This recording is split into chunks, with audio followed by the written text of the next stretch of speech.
So, I've been planning to do one of these short little podcasts and updates for a number of months now. I wanted to talk about the Federal Reserve's balance sheet and give you guys an update on the quantitative tightening program, or QT, or what it should really be called, asset sales, just reducing its balance sheet. Asset sales. Stop with the stupid fancy phrases and words and banker speak. Anyways, before we start, I'm recording this podcast after market close on Wednesday, January 9th, 2019, for people who ask for the date. Okay, so the Federal Reserve's balance sheet right now is at 4.058378 trillion. That's updated on the St. Louis Federal Reserve website. I'll attach a screenshot so you can take a look at it in the background there of this podcast. And the Federal Reserve last updated their balance sheet on January 3rd, 2019. So if I could basically summarize their QT program, they're doing approximately $50 billion per month in asset sales. And their balance sheet, their publicly stated balance sheet, started off, it got as high as $4.5 trillion. And now, finally, after this QT program, I believe it started either at the end of Ben Bernanke or at the beginning of Janet Yellen. I can't really remember exactly when. I think it started off very small. I think it was only 10 billion per month initially, so it wasn't very significant. And now we're at a point, despite all of this asset sales and QT, where we're still not even at 10% in total asset sales. So 10% of total asset sales would be $450 billion on what was once a $4.5 trillion balance sheet.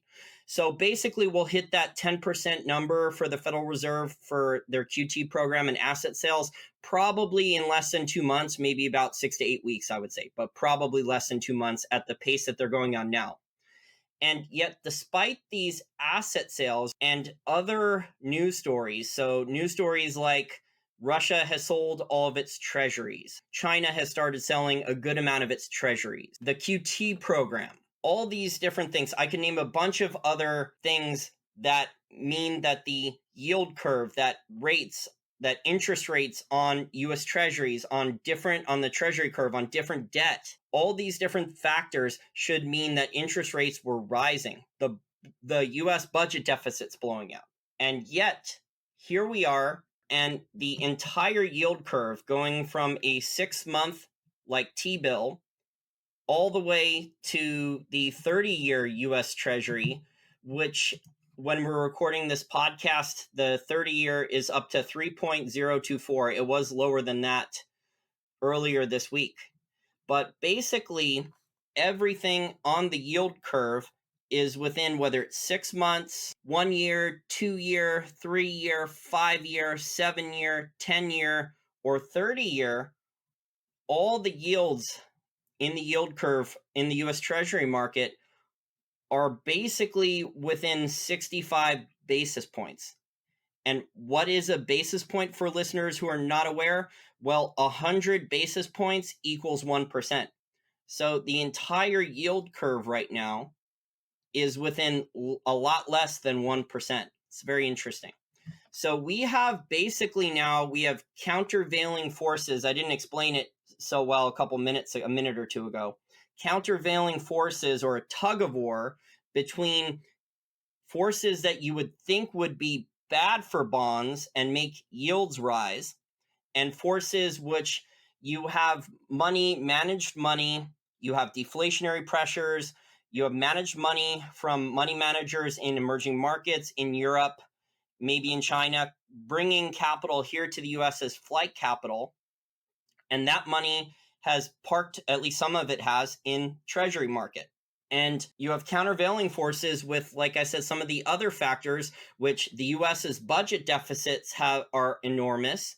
You have Russia dumping treasuries. You have other people talking about getting out of the dollar. I could, go on and on naming all these different examples. And yet here we are with lower and lower rates. And this is very difficult to predict because Michael Pento, Austrian school economist and professional money manager.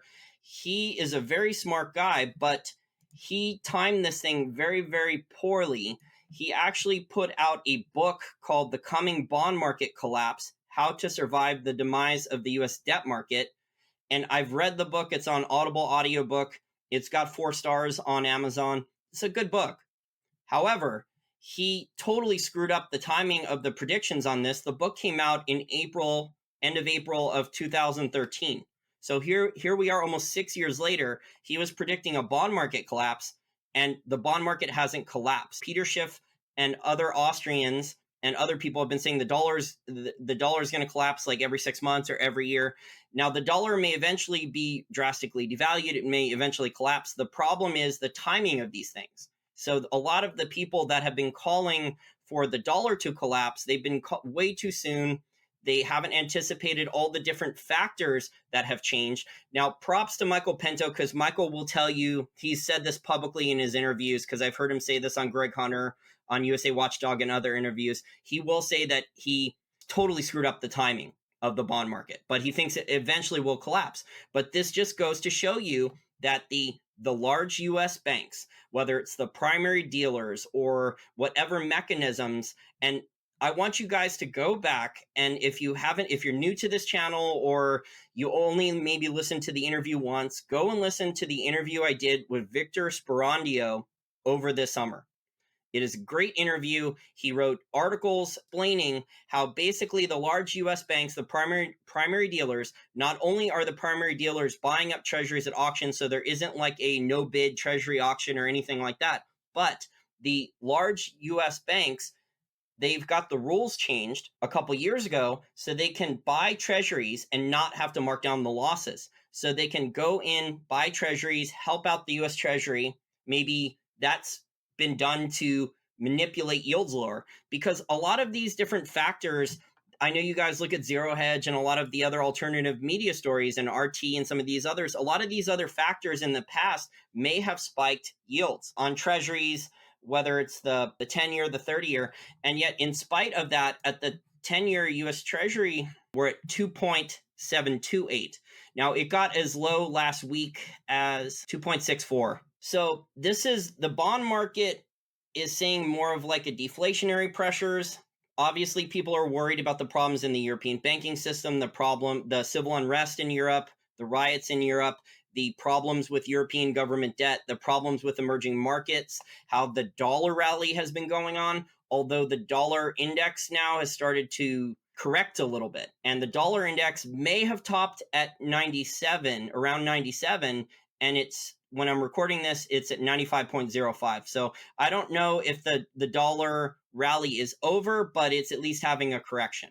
So I just wanted to bring to your attention all these crazy things going on. And the yield curve right now is everything's within about 65 basis points, all the different time periods on the yield curve for US Treasuries. So if we do get further inversion on the yield curve, the academic studies say that it takes about 24 to 36 months from the time the inversion starts, and if the inversion gets worse, to start to permeate and go through all the different parts of the economy, the credit markets, the asset markets, all those different things before it starts to really wreak havoc.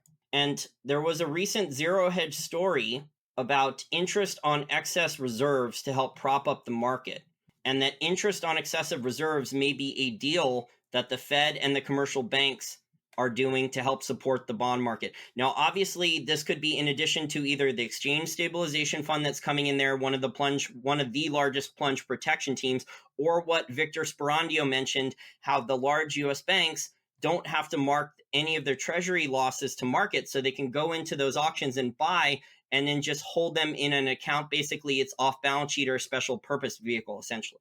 But if we don't get an inverted yield curve, and this is another interesting, I'll attach a link to the article about the interest on excess reserves and how that may be helping prop up the bond market and the stock market. But the other interesting thing is Jeff Gunlock, who just did a webinar for his clients, and he released it publicly, and along with all of his slide deck presentation. And he actually thinks, and this is kind of like the contrarian counterintuitive, He thinks that the yield curve, whereas many people are talking about how the yield curve will get inverted further, that yields will continue to fall in a crisis, there will be deflationary pressures, there will be maybe a collapse in emerging markets or debt defaults or something like that, maybe either in corporate bonds or outside the US. Jeff Gunlock thinks that the yield curve will actually steepen. So comment in the comment section of this video if you agree with Jeff Gunlock, who is considered Mr. Bond King. Why would the yield curve steepen then? Because we've had news stories come out where, you know, these countries are already doing bilateral trade agreements against the dollar, that, you know, these large countries that held US treasuries were dumping, and it doesn't seem, at least in the near term, to have affected. There hasn't been a run on the treasuries where, you know, we've gotten to that 3.25 on the 10-year yield on the 10-year that Jeff Gunlock has said that if the bond price closes way above that, then for a number of days in a row, then that'll be a treasury bear market. We've basically, anytime it's gotten anywhere near that or above, it just gets whacked back down. So I think with a number of different factors, whether it's portfolio managers that are retreating into treasuries, they're worried about the stock market, it's foreign money managers getting out of their currency or out of their stock market or out of their foreign asset markets and coming into the dollar and treasuries.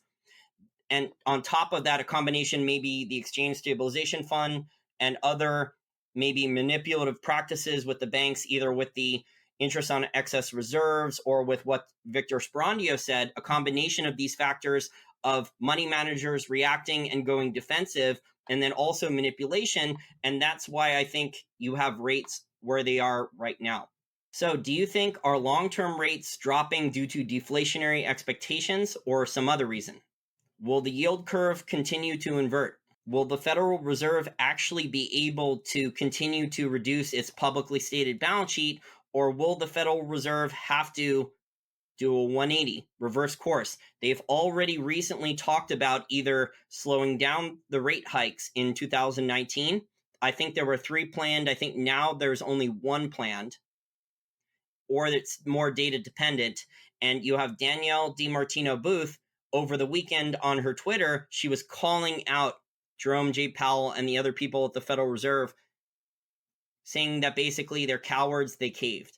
And if you remember, Danielle DiMartino Booth was praising Jerome J. Powell for a very long time, saying he was the next reincarnation of Paul Volcker. I honestly don't think we're going to see anything close to Paul Volcker. In fact, Paul Volcker has even said for a number of years now that there cannot be another Paul Volcker because it would totally crash the system. So comment below this video if you think what's going to end up happening to the yield curve, if the yield curve is going to continue to invert or get worse, or if you think Jeff Gunlock is going to end up being right and the curve is actually going to steepen. And what do you think is going to happen with the Federal Reserve's balance sheet with quantitative tightening, and if and when you think that they will get back to doing the quantitative easing program and publicly announce it. Because are the central planners in power? Do they want the stock market to crash so they can blame President Trump and then get him out of there in 2020? Or are they so worried that if the major asset prices, the stock market, the bond market, and the real estate market in the US crash, that means a lot lower capital gains taxes for the US Treasury? And that's very significant. And on top of this, guys, and Jeff Gunlock talked about this in his recent presentation as well. The slides are in the Zero Hedge story and the webinar you can listen to for free, I think, if you sign up with an email.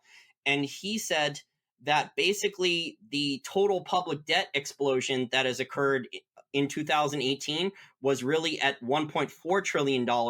And those debt levels matched spikes in debt levels in 2008, 2009, and 2010. So even while President Trump, the Bureau of Labor Statistics, the Federal Reserve, the talking heads on the mainstream financial media still come up with ways to spin that the U.S. economy is doing great, that there's positive economic growth, the real spending by the U.S. government with the explosion in budget deficits is actually at, crisis levels. Okay, well, that's it for this short little video. I just wanted to do an update, like I said, mostly on the Federal Reserve's balance sheet, where we are, and how despite all this QT program, it's still not at 10% yet, and things are starting to crack. But even though things are starting to crack, especially the stock market, especially emerging markets, especially Europe, especially European banks, I could go on and on down the, especially, Australian real estate, especially Canadian real estate, I could go on and on down the list. In spite of this, US Treasury yields are actually not sky high. So thank you for listening to the short little video, and let me know if you think that this was a good format for me to do.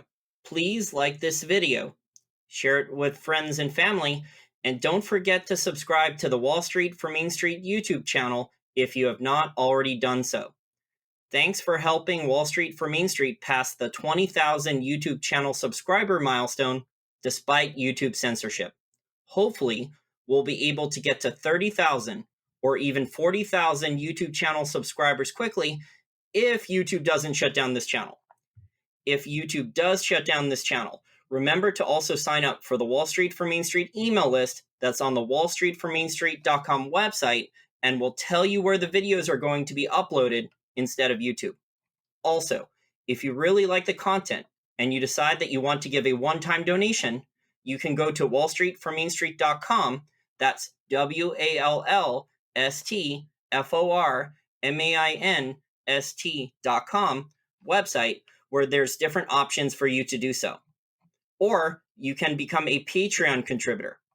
Thanks for listening, and I look forward to providing my loyal listeners with some of the best information, analysis, and financial education available out there, free or paid, as I work to grow the podcast and also get my educational technology company funded.